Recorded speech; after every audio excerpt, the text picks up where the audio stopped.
proyek internasional. Bilang kalian buka proyek internasional, tapi kalian nggak menyiapkan dosennya. Kalau di Indonesia yang namanya internasional, semua dosen pakai bahasa Inggris.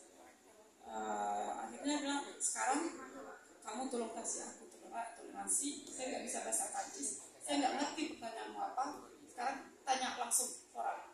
Setiap guru, setiap dosen saya datangin orang tanya langsung. Ada yang bilang, oh ternyata kamu ngerti juga ya. Karena ngomongnya itu kamu bisa bahasa Prancis ya, franglais itu apa? Français. Jadi setengah Prancis setengah Inggris. Terus akhirnya berlanjut kayak gitu. Di saat riset S2 juga lamar sana sini ternyata ditolak oleh pemerintah Swiss karena paspor hijau. Mereka nggak mau terima ini. Jadi mereka waktu itu PKL udah dapat di Swiss. Orang Swiss yang bayar, udah nyiapin kontrak. Waktu itu gaji 1.700 per bulan untuk mahasiswa itu gede. Orang Prancis aja paling dapat paling cuma 300. Jadi ya langsung senang lah proyek Swiss. Karena saya kenalnya orang Swiss itu lewat ini juga. Ada forum polimer. Mereka bilang gini, saya pengen jual produk saya di Asia. Ada yang sanggup kan? Bilang produknya apa? Water treatment. Oh, saya kerja water treatment. Kamu bisa jual produk saya 1 tutbin, saya kasih gue. Karena saking naifnya, bilang oke pak. Pas pulang tahunnya mampir Singapura, jual catatan ini, ketemu di Jakarta, ketemu orang Pertamina, hotel Borobudur ya. Mainnya hotel apa? Borobudur, ini ada produk ini. Kejual 4 tutbin, 4 ton lebih ya. Produk mereka masih 5.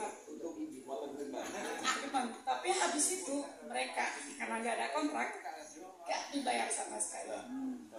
Kena tipu. Saya bilang oke, nggak apa-apa. Tapi mereka karena kenal sama ada orang micro encapsulation. Jadi micro encapsulasi itu akhirnya dia bilang gini, kamu kerja di saya, tapi orang Swiss harus tanggung jawab, dia harus bayar PKL-mu karena kamu nggak bisa ke Swiss karena paspormu paspor hijau. Jadi kamu tinggal di lab saya di Prancis, nanti orang Swiss harus bayar kamu. Akhirnya mereka bayar, alhamdulillah orang tua bisa dikaji. Dan terus langsung rumah nantilah. 1.300 US. 1.300 euro ya. Langsung gaji pertama, Pak. Alhamdulillah bisa dikaji. Niatnya dari dulu kirim. Akhirnya dapat gitu. Produknya sekarang itu berlurusin rambut orang keritingnya orang ini. Jadi mikroenkapsulasi itu salah satu mungkin jurusan yang bisa dibantu nanti.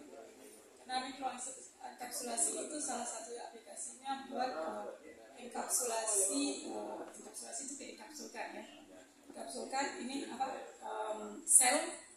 Kalau misalnya buat probiotik itu kan Indonesia katanya lagi pakai probiotik kesehatan buat lambung atau buat obat-obatan yang banyak yang obat itu mampu tapi masih asam lambung rusak semua akhirnya nggak fungsi. Jadi fungsinya itu untuk enkapsulasi supaya liberasinya itu dikontrol kapan maunya. Akhirnya buat bikin rambut buat bikin lurusin rambut itu gitu. Maunya berapa menit pak? 40 menit. Oke. Maunya temperatur berapa? Nih. Kalau mau yang 120 juga bisa. Oke. Akhirnya orang Swiss jual juga akhirnya. Jadi akhirnya dia juga yang menang sih. Tapi yang nggak apa-apa. Kita mahasiswa kan gitu. Nah gitu. Akhirnya pas selesai sidang gitu, presentasi sidang, kata dia nanya, jadi S3. Jadi S3 kenapa? Pas presentasi disertasi S2, ternyata ada orang Rusia yang datang. Kan biasanya close room, nggak ada yang boleh masuk bisa karena konfidensial apa gitu. Tapi mereka nggak tahu punya cara, mereka masuk. Terus nanya, aku lihat di CV-mu katanya kamu nggak takut apa-apa. Gantung apanya dulu pak? Kamu suka naik gunung? Iya. Tapi kamu nggak takut apa? Gantung apa? Nggak takut main api? Kalau nggak kebakar. Oke, kita punya proyek buat ini pengembangan produk buat kabel yang tahan api. Dia bisa supaya ada kebakaran, kabel itu tahan selama 1 jam, 2 jam, dan jadi keramik. Plastik itu polimer itu jadi keramik supaya nggak ada arus listrik tetap jalan, jadi lift tetap fungsi. Yang di bangunan-bangunan publik itu itu apa sih, terowongan tetap ini orang bisa evakuasi ada. Oke. Akhirnya bikin produk itu 2 tahun habis itu ada, oh kita punya produk ini loh, kamu pakai aditif itu ya? Ya saya nemuin ini kesalahanmu kan. Kurang aja kamu pakai ini tapi nggak kasih nama saya. Bayar ya berarti ya? Ada 3 paten itu ya. Kenapa? Nasib. Apa sih yang kepuasan sebagai seorang peneliti itu bisa menemukan sesuatu yang bisa dipakai orang lain. Mungkin ya di Indonesia. Mungkin paten itu 20.000 euro kan setahun biasanya.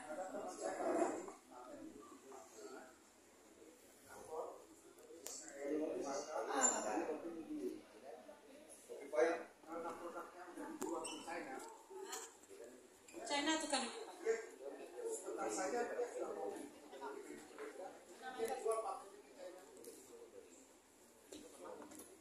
ada juga yang pernah bilang kayak gitu.